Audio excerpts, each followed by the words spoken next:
अंधेरे का सच, एक खौफनाक रहस्य। रात का सन्नाटा था।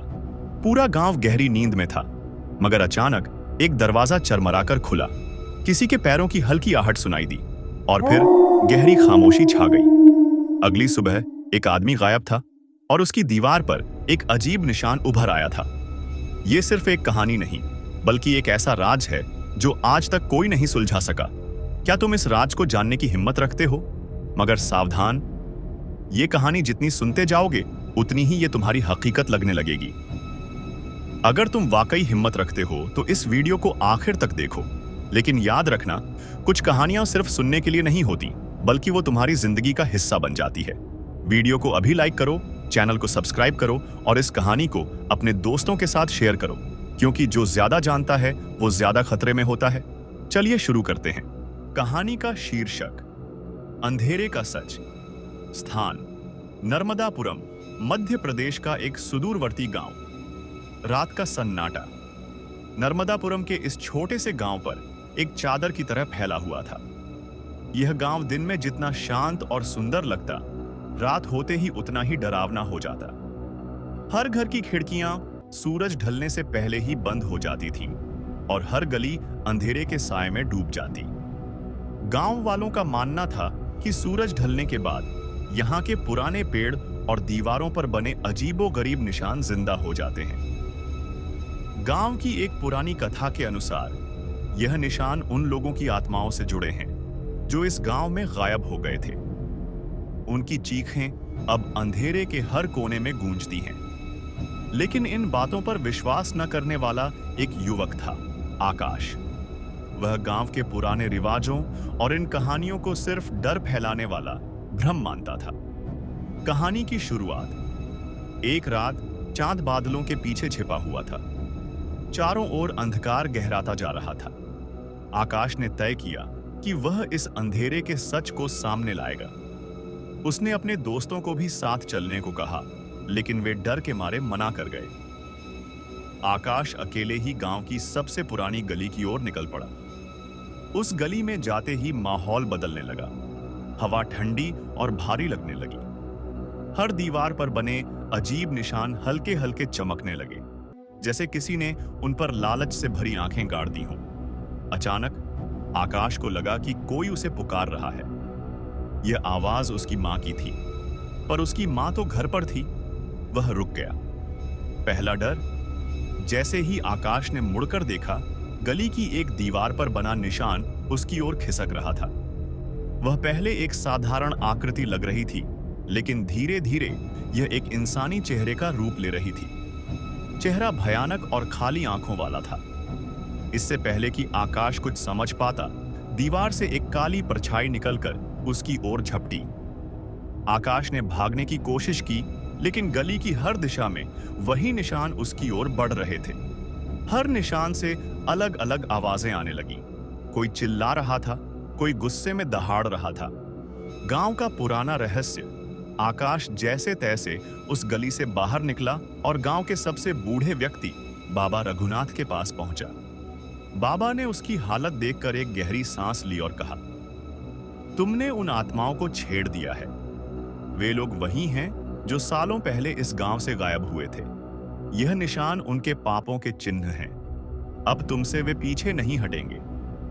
बाबा ने उसे एक पुराने कुएं के पास जाने को कहा, जहां से यह सब शुरू हुआ था। अंधेरे का सामना। आकाश कुएं तक पहुंचा। वहां की मिट्टी से खून की महक आ रही थी। जैसे ही उसने कुएं के अंदर झांका, उसे दिखाई दिया कि नीचे कई कंकाल पड़े हुए थे। तभी उसकी परछाई भी कुएं में गिर गई, लेकिन वह परछाई उसकी नहीं थी। वह एक भूतिया आकृति बन चुकी थी। कुएं से आवाज आई, तुमने हमारी नींद तोड़ी है, अब तुम्हें हमारी जगह लेनी होगी। अंत। गांव में अगली सुबह एक और दीवार पर नया निशान उभर चुका था। यह आकाश का चेहरा था। अब वह भी उन गुमशुदा आत्माओं का हिस्सा बन चुका था। गांव में आज भी लोग रात को बाहर नहीं निकलते, और जो निकलते हैं वे अगले दिन किसी दीवार पर अपने चेहरे का निशान छोड़ जाते हैं। यह कहानी एक ऐसा संदेश देती है कि अंधेरे के पीछे छिपे रहस्यों को जानने की कोशिश करना हमेशा सुरक्षित नहीं होता। गांव की सुबह एक बार फिर डर और बेचैनी से भरी हुई थी। आकाश की गुमशुदगी का रहस्य हर किसी को परेशान कर रहा था।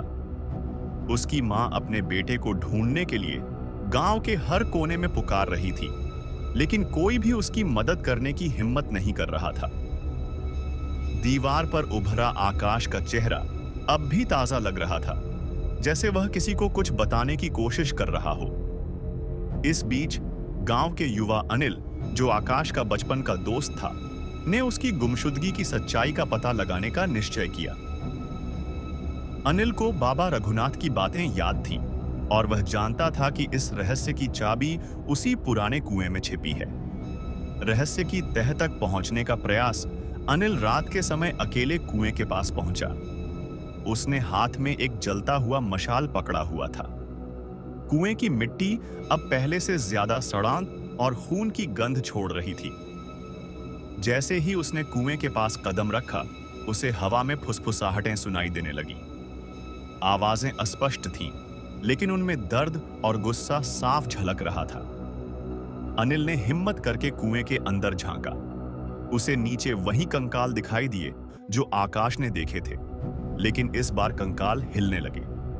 अचानक कुएं से एक अजीब सी धुंध निकली और अनिल के चारों ओर फैल गई। इस धुंध से एक भयानक आकृति उभरी, जिसने अनिल से कहा, तुमने यहां आकर गलती की है, अब तुम्हें भी वही सजा मिलेगी। बाबा रघुनाथ की मदद। अनिल किसी तरह गांव की ओर भागा और सीधे बाबा रघुनाथ के पास पहुंचा। उसने सारी घटना बताई। बाबा ने चिंतित होकर कहा, यह वही प्राचीन श्राप है जो हमारे गांव को पीढ़ियों से घेरे हुए है। उन आत्माओं को मुक्ति चाहिए और इसके लिए तुम्हें उस कुएं के अंदर जाकर उनकी सच्चाई का सामना करना होगा। बाबा ने अनिल को एक ताबीज दिया जो उसे आत्माओं के प्रभाव से बचा सकता था। उन्होंने उसे चेतावनी दी, यह ताबीज सिर्फ तुम्हारी आत्मा को बचाएगा, लेकिन अगर तुम डर गए या उन आत्माओं से किसी तरह का समझौता करने की कोशिश की तो तुम भी उनका हिस्सा बन जाओगे। कुएं का राज। अगली रात अनिल फिर से कुएं पर पहुंचा। उसने हिम्मत जुटाई और ताबीज को अपने गले में पहनकर कुएं के अंदर उतरने लगा। जैसे जैसे वह नीचे जाता, चारों ओर की दीवारों पर अजीब निशान चमकने लगते। हर निशान किसी कहानी को बयां कर रहा था, गांव के गुमशुदा लोगों की दर्दनाक कहानियां। कुएं के नीचे पहुंचने पर अनिल ने देखा कि वहां एक बड़ा प्राचीन दरवाजा था। दरवाजे के ऊपर संस्कृत में लिखा था, जो सत्य से भागे वह अंधेरे में खो जाए। अनिल ने दरवाजा खोला। उसके सामने एक विशाल गुफा थी, जहां अंधेरे की आत्माएं कैद थीं। उन आत्माओं ने रोते हुए कहा, हमने पाप किए थे, हमें इसी कुएं में कैद किया गया, लेकिन हमारे पापों को और ज्यादा बढ़ा दिया गया जब गांव वालों ने हमें भुला दिया। हमारी मुक्ति का एक ही रास्ता है, गांव के लोगों को हमारी सच्चाई बताओ। अंधेरे का अंत। अनिल ने आत्माओं से वादा किया कि वह उनकी सच्चाई गांव वालों तक पहुंचाएगा। आत्माओं ने उसे एक प्राचीन किताब दी, जिसमें उनके जीवन और उनके पापों की कहानियां लिखी थीं। उन्होंने कहा, इस किताब को गांव के हर व्यक्ति तक पहुंचाओ, तभी यह श्राप खत्म होगा।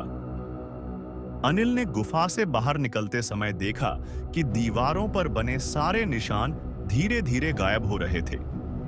वह गांव लौटकर बाबा रघुनाथ और बाकी गांव वालों को इकट्ठा करता है। अंतिम रहस्योद्घाटन। गांव वाले जब उस प्राचीन किताब को पढ़ते हैं तो उन्हें पता चलता है कि यह श्राप उनके पूर्वजों की गलतियों का परिणाम था। उन्होंने इन आत्माओं को दंडित करने के लिए कुएं में कैद कर दिया था, लेकिन उन्हें कभी मुक्ति नहीं दी। गांव के लोगों ने सामूहिक प्रायश्चित करने का फैसला किया। अंत का नया सवेरा। कई वर्षों बाद गांव में एक नई सुबह हुई। अंधेरे का साया हमेशा के लिए गायब हो गया। अब कोई दीवार पर निशान नहीं था और कोई आत्मा चीखती नहीं थी। लेकिन हर पूर्णिमा की रात कुएं के पास से आती एक धीमी सी आवाज अब भी सुनी जा सकती है, जैसे वह कह रही हो, सत्य की राह से मत भटको। गांव में अब वर्षों से शांति थी। बाबा रघुनाथ के बलिदान के बाद नर्मदापुरम का वह गांव एक नई शुरुआत कर चुका था। लेकिन पूर्णिमा की रातें अब भी गांव के लोगों को रहस्य और भय का एहसास दिलाती थीं। कुएं के पास से आने वाली धीमी फुसफुसाहटें और हवा में छिपी सिहरन यह संकेत देती थीं कि सब कुछ खत्म नहीं हुआ था। नए खतरे की दस्तक। गांव में एक दिन एक रहस्यमयी साधु आया। उसके हाथ में एक प्राचीन किताब थी। उसने गांव के लोगों से कहा, यह किताब बाबा रघुनाथ के बलिदान की कहानी नहीं, बल्कि उस श्राप के अंतिम सत्य को बताती है। अगर यह किताब पढ़ी गई तो जो कुछ भी अंधेरे में दबा हुआ है वह फिर से जाग जाएगा। गांव वाले भयभीत हो गए। उन्होंने साधु से कहा कि वे अतीत को भुला चुके हैं और अब कोई पुरानी बात नहीं सुनना चाहते। लेकिन साधु ने चेतावनी दी, अगर यह किताब समय पर सही हाथों में नहीं पहुंची तो श्राप फिर से लौट आएगा। बाबा का बलिदान अस्थायी था, स्थायी मुक्ति अभी बाकी है। रहस्य का खुलासा उस रात किताब अचानक गांव के मुखिया अर्जुन के घर में प्रकट हुई। अर्जुन ने डरते हुए किताब को खोला। किताब के पन्नों पर अजीब अजीब चित्र और अक्षर थे जिन्हें पढ़ना लगभग असंभव था।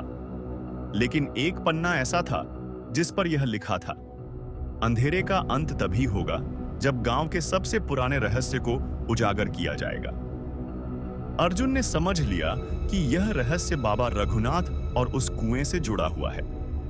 उसने गांव के कुछ भरोसेमंद लोगों को बुलाया और किताब को लेकर बाबा की मूर्ति के पास गया। अंतिम लड़ाई। जैसे ही उन्होंने किताब को मूर्ति के पास रखा, अचानक आसमान में बादल घिर गए। तेज हवा चलने लगी और कुएं से अजीब सी काली धुंध निकलने लगी। धुंध के बीच से बाबा रघुनाथ की आवाज गूंजी, तुमने उस श्राप को फिर से जगाने की गलती की है। अब यह तभी रुकेगा जब तुम सब अपने अतीत को स्वीकार करोगे। गांव वालों ने डरते हुए पूछा, हमसे क्या गलती हुई थी बाबा? आवाज ने जवाब दिया, तुम्हारे पूर्वजों ने पापी आत्माओं को दंडित करके यहां कैद कर दिया था। लेकिन इस पाप के साथ उन्होंने निर्दोष आत्माओं को भी इसी कुएं में कैद कर दिया था। यह श्राप तब तक खत्म नहीं होगा जब तक उन निर्दोष आत्माओं को मुक्ति नहीं दी जाती। श्राप का अंतिम तोड़ अर्जुन और गांव वालों ने समझ लिया कि उन्हें आत्माओं की मुक्ति के लिए प्रायश्चित करना होगा। उन्होंने बाबा रघुनाथ की मूर्ति के पास दीपक जलाकर सामूहिक प्रार्थना की। लेकिन यह काफी नहीं था। धुंध ने तेज होते हुए गांव के चारों ओर अंधेरा फैला दिया। आवाज गूंजी, मुक्ति तब मिलेगी जब गांव का कोई एक व्यक्ति अपना सब कुछ छोड़कर हमारी आत्माओं की शांति के लिए खुद को अर्पित करेगा। गांव में सन्नाटा छा गया। तब अर्जुन ने आगे बढ़कर कहा, मैं अपने प्राणों का बलिदान देने को तैयार हूं, लेकिन इसके बाद यह श्राप हमेशा के लिए खत्म होना चाहिए। अर्जुन ने जैसे ही कुएं में छलांग लगाई, आसमान साफ हो गया, अंधकार गायब हो गया। बाबा रघुनाथ की मूर्ति चमकने लगी और कुएं के पास से आत्माओं की चीखें शांत हो गईं। अंत का आरंभ। गांव अब पूरी तरह शांत था। कुएं को हमेशा के लिए बंद कर दिया गया। बाबा रघुनाथ और अर्जुन के बलिदान ने गांव को अंधेरे के श्राप से मुक्त कर दिया। लेकिन कहते हैं, हर पूर्णिमा की रात कुएं के पास से दो आवाजें सुनाई देती हैं, बाबा रघुनाथ और अर्जुन की। वे कहते हैं, सत्य को कभी मत छिपाओ। अंधेरा वहीं जन्म लेता है जहां सत्य की हत्या होती है। अंधेरे का सच अब हमेशा के लिए खत्म हो गया। गांव में अब शांति का माहौल था। नर्मदापुरम का वह सुदूरवर्ती गांव जो कभी डर और अंधकार से ग्रस्त था, अब एक साधारण गांव की तरह जीने लगा था। लेकिन यह शांति स्थायी नहीं थी। हर पूर्णिमा की रात कुएं के पास से आने वाली रहस्यमयी आवाजें गांव के लोगों को बेचैन कर देती थीं। बाबा रघुनाथ, जो इस रहस्य के साक्षी थे, अब बहुत बूढ़े हो चुके थे। उन्होंने गांव के लोगों से वादा किया था कि अगर कुछ भी असामान्य हुआ तो वह खुद इस श्राप को खत्म करने के लिए आखिरी प्रयास करेंगे। शुरुआत का छिपा हुआ खतरा। एक दिन गांव में एक अजनबी आया। उसका नाम विजय था और उसने गांव में सुनाई जाने वाली कहानियों के बारे में सुनकर यहां आने का फैसला किया था। वह एक पुरातत्वविद था और इन घटनाओं को सिर्फ काल्पनिक बातें मानता था। विजय ने आकर गांव वालों से पुराने कुएं के बारे में पूछताछ शुरू की। गांव वालों ने उसे कुएं से दूर रहने की चेतावनी दी, लेकिन विजय ने उनकी बातों को नजरअंदाज कर दिया। वह कुएं पर गया और अंदर झांका। वहां उसे एक छोटी मूर्ति दिखाई दी जो गुफा में छूट गई थी। विजय ने बिना किसी डर के वह मूर्ति निकाल ली। श्राप की वापसी जैसे ही विजय ने मूर्ति को हाथ लगाया, गांव में अजीब घटनाएं होने लगी। रात में दीवारों पर फिर से अजीब निशान उभरने लगे। हवा में फुसफुसाहटें तेज हो गईं। गांव के कुछ लोग गायब होने लगे और कुएं से दर्द भरी चीखें सुनाई देने लगी। बाबा रघुनाथ समझ गए थे कि यह सब विजय के कारण हो रहा है। उन्होंने गांव वालों को इकट्ठा किया और कहा, श्राप खत्म नहीं हुआ है, आत्माओं की मुक्ति अभी अधूरी है। विजय ने उनके संसार को छेड़ा है। अब यह गांव फिर से उस अंधेरे में डूब सकता है। विजय का सामना बाबा ने विजय से कहा कि वह मूर्ति को वापस कुएं में ले जाकर आत्माओं से माफी मांगे, लेकिन विजय ने उनकी बात को बकवास समझा। उसने मूर्ति को अपने बैग में रख लिया और कहा, यह सिर्फ एक प्राचीन कलाकृति है, मैं इसे संग्रहालय में ले जाऊंगा। उस रात गांव में एक और भयानक घटना हुई। विजय के कमरे से चीखों की आवाजें आईं। जब गांव वाले वहां पहुंचे तो विजय गायब था। उसके कमरे में सिर्फ वह मूर्ति पड़ी थी और दीवार पर उसका चेहरा उभर चुका था। आत्माओं का संदेश। बाबा रघुनाथ ने मूर्ति को उठाया और आत्माओं से बात करने के लिए कुएं के पास गए। जैसे ही उन्होंने मूर्ति कुएं में डाली, एक गहरी आवाज गूंजी, तुमने हमारी चेतावनी को अनसुना किया, अब यह गांव हमेशा हमारे अधीन रहेगा। बाबा ने आत्माओं से प्रार्थना की, यह गांव निर्दोष है, विजय ने गलती की, कृपया गांव को माफ कर दें। आत्माओं ने कहा, हम तब तक शांत नहीं होंगे जब तक कोई अपने प्राण देकर हमारे संसार में नहीं आता। केवल तभी हमारा श्राप खत्म होगा। बलिदान और मुक्ति। बाबा रघुनाथ ने फैसला किया कि वह अपने प्राण देकर गांव को बचाएंगे।